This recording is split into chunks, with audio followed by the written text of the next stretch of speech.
Last night, President Trump regaled us with stories and legends of all this voter fraud, and the Chinese are coming. They're already here. Oh my God, they're in the voter rolls.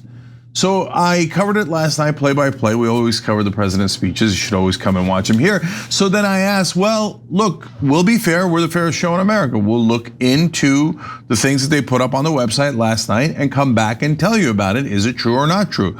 John now is going to do that for us. Yes, there were some big claims made in advance of it. A lot of people implying that this was gonna change everything. That sure, it's taken 6 years and 60 odd court cases they lost, but now they've got the evidence. And we were told to pay attention by people like Republican Senator Bernie Moreno, who said, I was just briefed by the White House on what to expect this evening. I would encourage every American to tune in tonight to the president's speech. And this is a hilarious sentence. This may be the most important Oval Office address since the Cuban Missile Crisis. Bearing in mind, there had to have been some about like 9/11, right? Or the invasion of Iraq or something. Nope. It's this one. Anyway, the time for complacency with China is over. And that may be, but not probably because of this speech. So what we got was Donald Trump talking for 26 minutes, which I believe is the quickest speech he's ever given in his life. Yeah. And it was half truths and like either unintentionally or intentionally misstating what the middling milquetoast documents that they actually released actually said, coming to their own conclusions, which directly contradict the conclusions of the intelligence agents who worked on the source documents. But anyway, he argued overall that the election system remains vulnerable to foreign interference, citing election vulnerabilities in Venezuela and efforts by China to interfere in American elections. And he said China 2,500 times. Interestingly, he didn't mention some other countries that have tried to influence the public in our country, including Russia, even though in the documents he put out, they talk about Russia's efforts to help get him elected in 2020. That wasn't worth putting in the speech, I suppose. Anyway, he used this obviously to spur specific actions like passing the Save America Act, legislation that would require proof of citizenship to register to vote, mandate photo identification at the ballot box, and restrict mail-in voting, with the obvious partisan goal of stopping certain groups of people from voting more than others. So anyway, look, there was a lot of lies in it. We could go through them. In this particular case, Morning Joe did a pretty good job of summarizing some of what Donald Trump got wrong. The roughly 25-minute speech, coming just under 4 months until the midterm elections, focused on conspiracy theories that his own intelligence agencies have repeatedly examined and rejected. The president declassified intelligence documents he suggested would prove his claims. Instead, the president overstated the details and made claims that did not match the actual conclusions by the intelligence community. One of his false claims was that China carried out the largest compromise of election data in history, resulting in China's illicit acquisition of 220 million US voter files. The underlying intelligence said something considerably smaller, that China had previously purchased 2020 voter data from 7 states, a fully legal acquisition. In fact, voter data is often available for the public to freely download. The president also highlighted a report from the CIA that Venezuela could tamper with voting machines, but the material released by his administration shows that Venezuela had some capability in manipulating electronic voting systems. In Venezuela? Yeah. Not the United States. That applies to Venezuelan elections, not the elections in the United States. Yeah, so just purposefully misstating or exaggerating and then coming to the wrong conclusions based on those exaggerations, the various things that he had said. And I will remind you, we'll talk more about this. This is the product of a massive effort inside of not just the federal government under Donald Trump in a second term, but the entire MAGA movement for 6 years. This is what they have. Okay, well, that's very exciting for them. In any event, they were citing there a report written in part by Vaughn Hilliard, who spoke with John Solomon, who's one of the people leading this charge from Donald Trump. And here's a pretty interesting admission coming from John Solomon. Take a look. Did you acknowledge that there were no votes changed in 2020? All I can acknowledge is what the intelligence shows, right? I only know the intelligence community has zero evidence that someone has flipped, that a foreign power flipped a vote in 2020, 22, or 24. And you have you're able to acknowledge. We're now through all the documents. You're able to acknowledge that Venezuela has not tampered with voting machines in the United States. No, the intelligence is very clear. They did it on their own machines. Why is it important that they did it on their machines?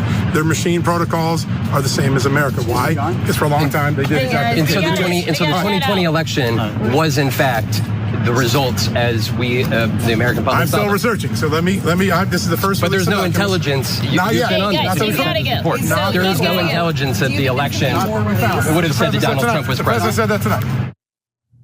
Okay, so Cenk, Trump gives a speech implying that China or Venezuela or Morocco or Estonia or whatever are changing the results of the election. The dude doing the research for him says, no, there's literally no evidence that they have modified a single vote, but get all the way off my back, I'm still researching it. But then why did he already give the speech?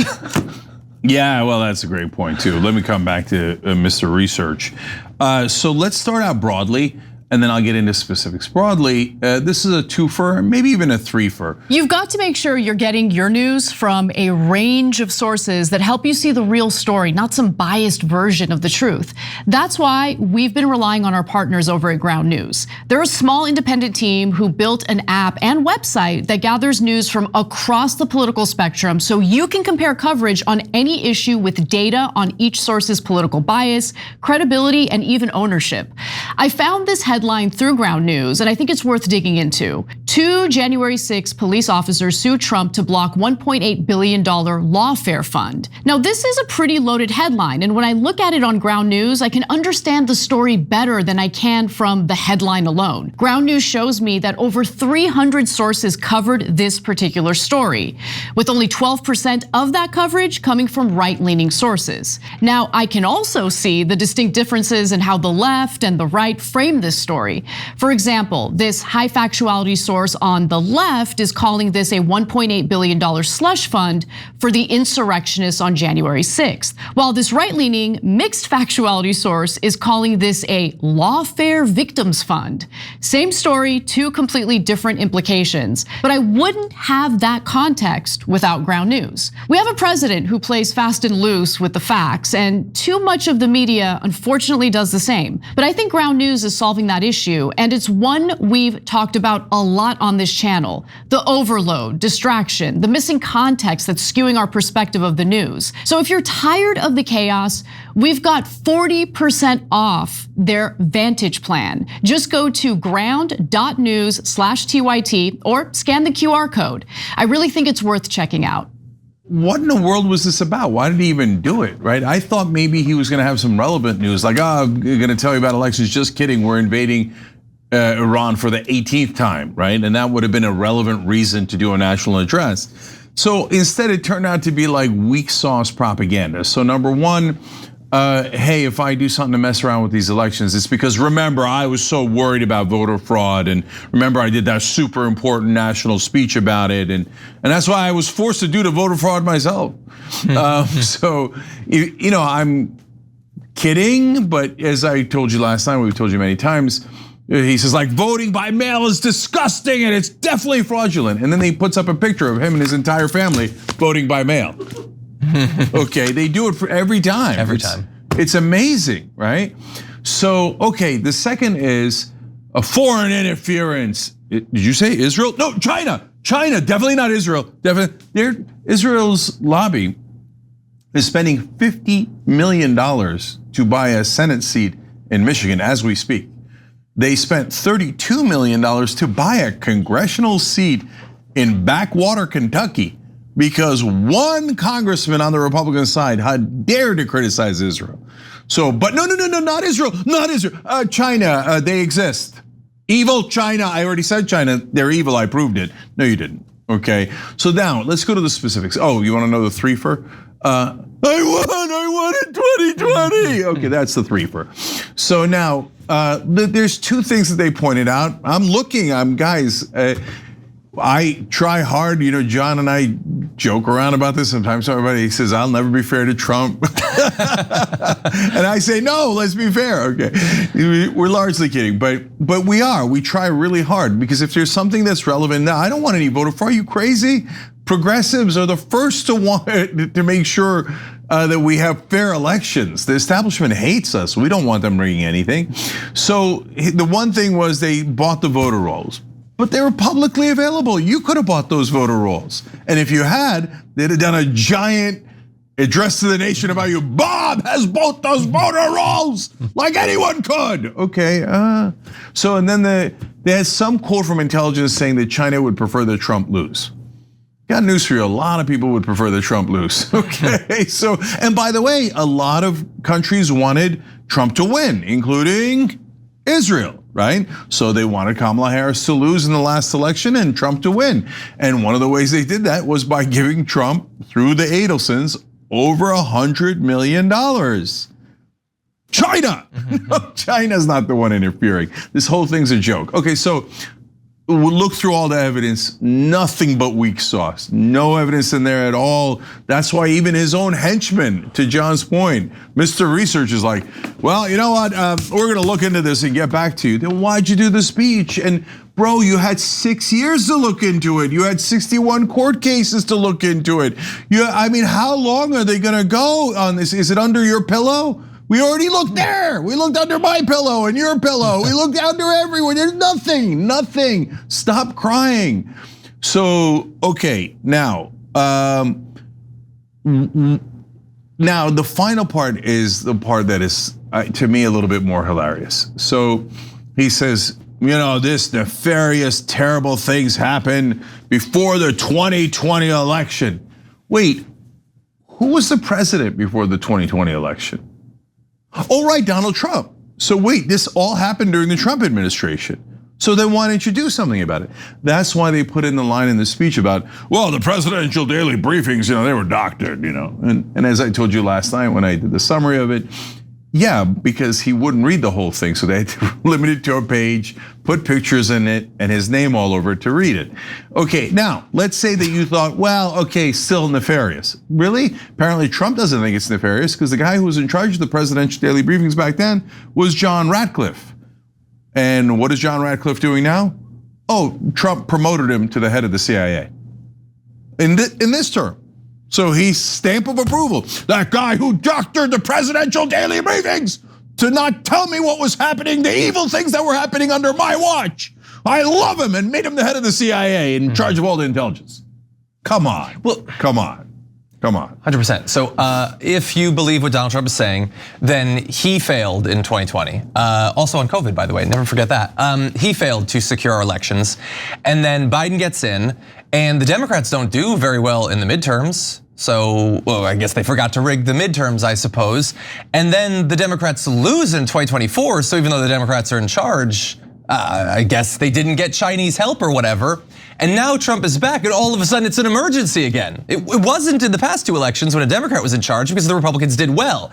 But now that he's back in, I guess I can't safeguard our elections again. It's pathetic. And if you are a MAGA person, I understand that you already have a lot that should be deeply depressing you about Donald Trump vis-a-vis the promises he made and what's actually happened with him in office. He promised you no wars, we're in a forever war. Okay, he promised you that he's gonna round up all the pedophiles. They've been thoroughly protected. But now this, you've been believing for 6 years that finally there's gonna be justice because Trump couldn't possibly have lost. No, never that. And so they've had 6 years and countless lawyers and all these court cases, and they did nothing. They were as lackadaisical about putting together the final materials needed than like the writers for the last season of Stranger Things. It's like you waited so long. You had like 4 years, man.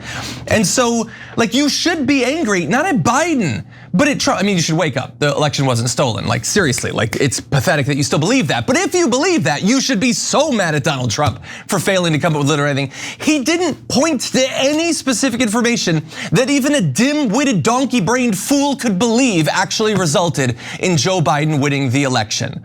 And the dude he picked is out there saying, no, there's nothing. We got nothing. They didn't actually switch the election. On the day of the speech, he says that. I thought the donkey dude was John Solomon. He might be. Okay, anyways, so guys, all that is kind of indisputable, right? So if you still don't have any evidence by now, don't tell me that give you another 60 years to come up with any evidence. But one last fun fact. So good news though, the FBI had a foreign influence task force. So they're gonna get to the bottom of this. And like again, if you're MAGA and you thought the election was stolen and you're really worried about the voter fraud and stuff, perfect, great. At least the FBI is working on it. Pam Bondi, when she was Attorney General, defunded it and deprioritized it and basically killed it off. Why? Because Miriam Adelson wanted it killed off, and Miriam Adelson is the largest donor to both Donald Trump and to Pam Bondi. I don't know if she's the largest donor to Pam Bondi, but a donor to Pam Bondi, the largest to Trump. You're gonna be shocked to find out which country Miriam Adelson supports. Nicaragua. I told you you'd be shocked. Yeah. Okay, fine, Israel. So since the Foreign Influence Task Force, the minute they started was like, Israel, Israel, Israel, like blinking on every monitor. They come in and they're like, oh no, shut it down right away. We want foreign influence in our elections, not outside of our elections, as long as it's Israel. As long as it's Israel. Yeah. So this is a giant bag of squirrels they're throwing to try to distract you guys. None of this makes any sense. And as we suspected, as usual, Donald Trump has no evidence to back up any of his claims. Yeah. Every time you ring the bell below, an angel gets his wings. Totally not true, but it does keep you updated on our live shows.